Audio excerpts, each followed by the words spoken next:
आता वाढते. हे ठेवते काजू शोसाठी. हे घे पूर्वेश. अरे वा आजी, लय भारी.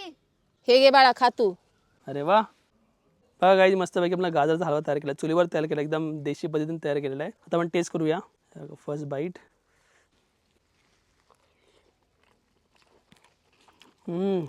एक नंबर. अजूनही बाईट घेतो यार. आजीने ना मस्तपैकी ना साखर वापरलेली नाही आहे, फक्त गुळमध्ये केलं आहे. देशी घी आहे आणि आपलं गाईचं दूध होतं, मस्त एकदम प्युअर. काळच काढलेलं आणि टाकलं, त्याचा बनवला हलवा. अजून बाईट घेतो. वा, एक नंबर बॉस, एक नंबर. अजूनही बाईट घेतो, मन खूप करतं खायचं.